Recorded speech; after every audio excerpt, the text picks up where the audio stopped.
night, fellow travelers along the path of the beam. I am known on this level of the tower as Jaime and Fuego. And if it please you, join me here for a bit of palaver on Hail to Stephen King. That is right, you can just call me Fuego for short, and I am supremely stoked to have you here with me once again today. And yes, it's been a busy week for the horror show, especially for the sheer fact that the final trailer for It Chapter 2 hit. If you have any interest in checking out that trailer, by all means, after you're done with this video, jump over and see myself and Cecil's thoughts. I even got Cecil to come over here and do it on the Hail to Stephen King set, which was pretty cool. But that is not the matter at hand today. The matter at hand is actually another anniversary review that I am doing because 10 years ago, here in the month of July, we had the release of DOLAN'S CADILLAC. Yeah, this is most definitely going to be a less known and probably less seen adaptation of a Cy King work for the sheer fact that this was about the time where his stuff had kind of fallen out of, like, not so much public favor, but it just wasn't really in vogue. Stephen King was not on the mainstream radar in 2009. It just wasn't really happening. The constant readers like yours truly, and all of you presumably who were watching, were still very much into it, very much paying captivated attention, but yeah, I don't really think that there was anything of remarkable adaptation that was coming out around this particular time. I mean, The Mist was, you know, a year or so before this, if I recall correctly, but I mean, really, this was like the calm before the storm of the renaissance that would happen like 7-8 years later. And so yeah, honestly, the thing about DOLAN'S CADILLAC is the fact that it's as I was talking with my lady about it as we were rewatching this just earlier today, it's very much a simple revenge story, and that even goes back to the source material, you know, which was collected in, right over there, Nightmares and Dreamscapes, and I think it was actually, if I recall correctly, the first story in the order in that particular book. And really, just to be very base with this, because this is honestly a very faithful adaptation and adds a little bit of backstory, but really, if I recall, that it's been a while since I have read the story. Honestly, when I was doing my countdown of Nightmares and Dreamscapes a year or two ago, year and a half-ish, whatever the hell it was, when I was picking out my favorite short stories from Nightmares and Dreamscapes, this didn't make the cut, man, you know? And that's because, as I mentioned to her as well, it's like, I personally prefer Cy King stuff, for the most part, that, you know, just is outside of the realm of reality. I mean, I love fantasy and science fiction and all of this different stuff for the sheer fact that there is the escapism aspect. I like stuff that, you know, allows me to travel out of the confines that I find myself in this occasionally and at times often mundane reality. And so for that sheer fact, it's just, I don't know, I like out of this world King stuff. I really do. Whether it's creatures, whether it's ghosts, whether it's whatever the hell it may be, even if some would argue that some of the, you know, afterlife stuff is of merit, I still have that skepticism, you know, dwelling inherently within me. But yeah, this is one of the grounded Stephen King stories, and not even just grounded, because, you know, Misery is a very grounded tale, obviously, and, you know, so is something like Dolores Claiborne, so is something like Stand By Me, you know, and I love all of those, but I'm less about stuff like The Fifth Quarter, which was also in Nightmares and Dreamscapes, you know. I'm not too big on mobster storytelling, you know. I'm not just over the moon for something like Breaking Bad. I'm not over the moon for something like The Sopranos. I'm not over the moon for, you know, something like Goodfellas. They're great movies. I have watched all of them. I've watched a good chunk of both of those series that I mentioned, but it's just, it boils down not to quality, but to personal taste. And this is a very simple story in the fact that we have this character by the name of Robinson, and if I recall, once again, it's been a while since I've read the short story in particular, but I do remember there was some aftermath stuff after this confrontation-y thing goes down with this mobster by the name of James Dolan, who basically, at least in the film, I can't remember even if this is a plot point in the original short story, but You find out in the film, at least, which is what I'm here to review. I'm here to review the film, not the short, which is why I purposefully did not reread it, because I didn't want those preconceptions and, you know, expectations and stuff like that falling into place. I wanted to just go back on the grasp of memory that I had from the many years ago when I read the short, and it's, I mean, I've watched the film 2 or 3 times at this point, you know, and so I just wanted to review the film very specifically in that, right? And so yeah, he's a human smuggler. So there is a scene early on in the film where some goons of his, essentially these Mexican Americans, are taking a group of, and I mean they're basically coyotes, and you know, I'm here in Arizona, we hear these stories all the time about just trying to, you know, traffic people across the border. And I mean, something does not go according to plan, and so some people have to be killed, and basically Robinson's wife, she's out riding her horse, and she sees this incident go down where Dolan and his little side henchmen, some execution of the coyotes, and all of the people smuggled over. Yeah.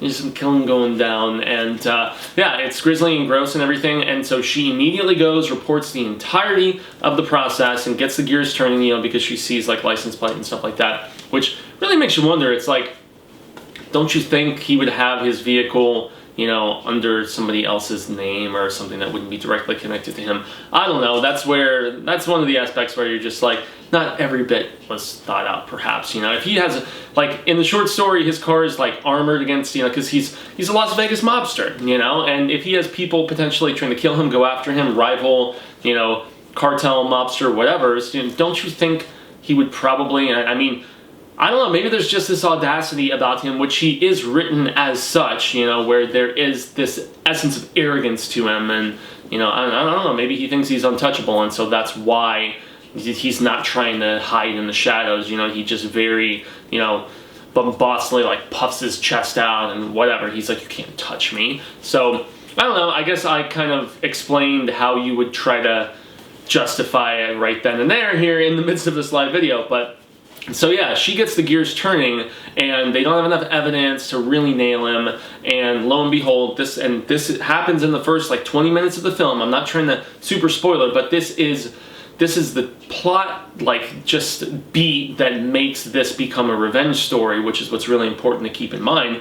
Robinson's wife is killed in a car bomb, and Robinson basically, he's a school teacher, which Cy King always loves writing people that are like him, whether it's writers, whether it's teachers. He's worn both of those hats at various times in his life, and so yeah, I mean, hey, the old saying, you write what you know, I suppose. And so yeah, he's this school teacher, this Robinson character, who after his wife is murdered by Dolan in this car bombing, it's vendetta time, it's retribution time, it's Charles fucking Bronson time, man. And yeah, it's basically, that's where it just really devolves into something very, it's basic bitch status to a degree, you know, and if you're not as interested in the whole, you know, mobster aspect or the revenge aspect or whatever within this film, I mean, I guess the additional angle of the human trafficking and, you know, the prostitution angle and all this different stuff, you definitely get, I mean, there's really just our narrator, Robinson, in the original story, and then Dolan is the only other character in there. There's no,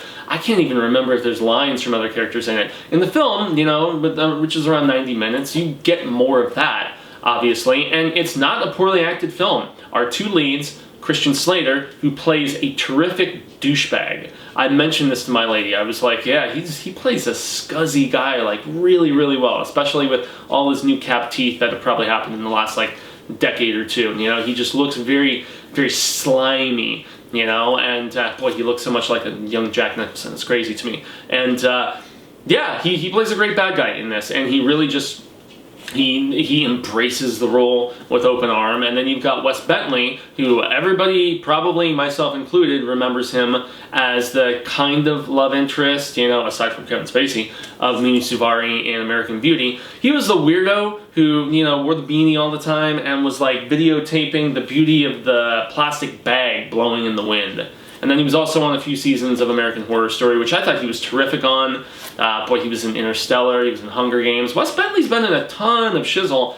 I actually think he's a pretty damn good actor, and he gives both of our two main leads it's very solid performances, whereas I could not say this is a bad movie. It's just story-wise not my cup of tea, and I have to really just continue hammering home that point because it's pretty well shot, you know, it's well acted. It's just that the story does not captivate me the way I think certain other people who are more interested in this sort of storytelling, this sort of filmmaking, whatever, would be a little bit more inclined to be interested in. And so the cool thing that transpires, though, after, you know, he goes on revenge mode, essentially, and, you know, Christian Slater's, Dolan, as he's romping around in his Cadillac going down this same interstate highway all the damn time. Obviously, Robinson, he kind of first and foremost determines that this is a road that he uses getting to Vegas all the damn time. So what does he decide to do? He decides to go and get a job with a construction company that works on these particular highways in the area that, you know, Dolan tends to frequent. And so he's essentially trying to hatch a plan to trap Dolan, and that's about as far as I can go without really spoiling stuff. I don't want to mention if he does in fact trap him, you know, what happens when and if he potentially does, you know, how nasty things could get.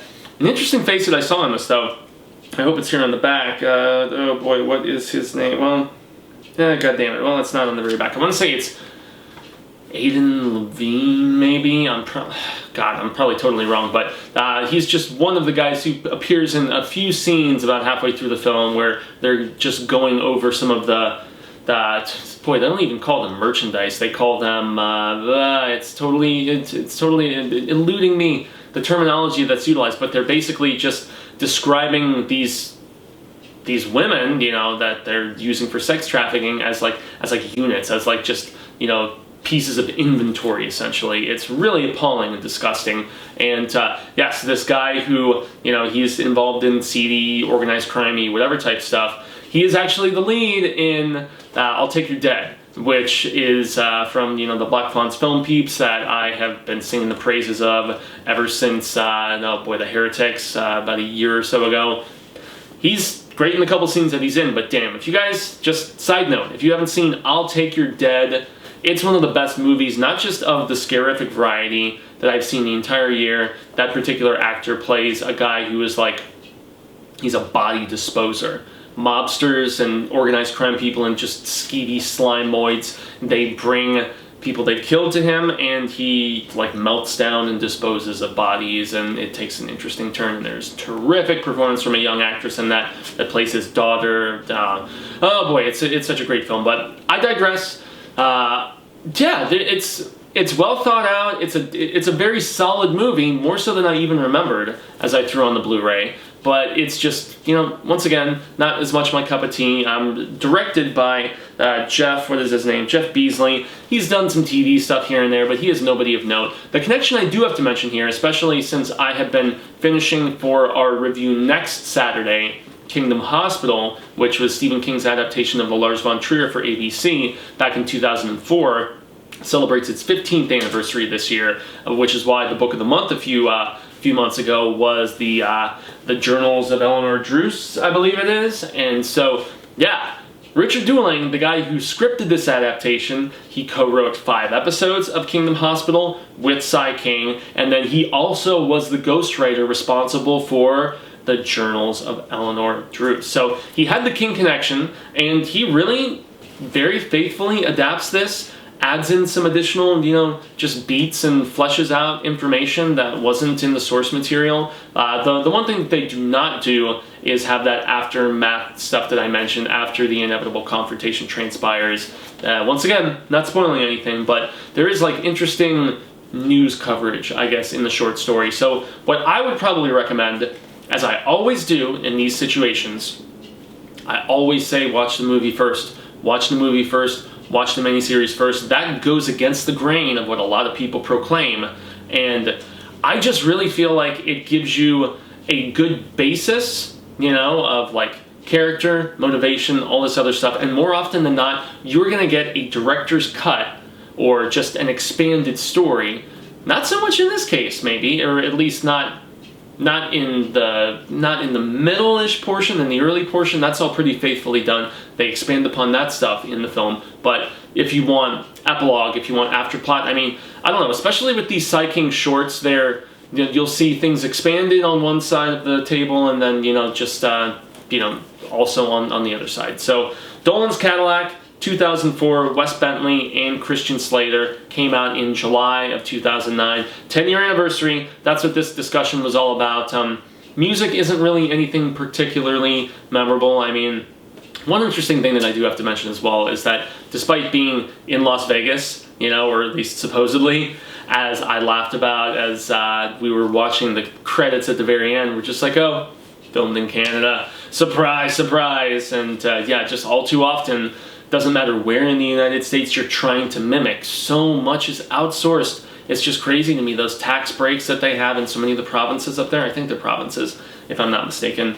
But it is amusing when our confrontation is transpiring. There is a billboard, which it's in the background as this, you know, ultimate kind of showdown is transpiring, and it says what happens in Vegas stays in Vegas, and what happens here stays here is at least how they put it on the sign in the background. And so yeah, that's definitely I don't know, I don't want to go into spoiler territory here, but it's just very cathartic to see that in the background as this sort of final showdown is transpiring. And I mean, I really hit all of the beats. It's not, once again, this is a thriller. It's a thriller with like dramatic elements, with like, you know, the mobster, you know, kind of trafficking ties and stuff like that. So there's not going to be any like legit scares here. Although for whatever reason there is a scene early on where Robinson wakes up in his bed after his wife has been killed, and there's like, I don't know, he's seeing like the corpse of this one girl who, when Dolan is trying to send the message initially,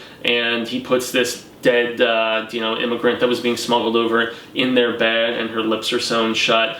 And so, I mean, that's really about as close to actual horror as we get, aside from how nasty the confrontation gets when it finally transpires.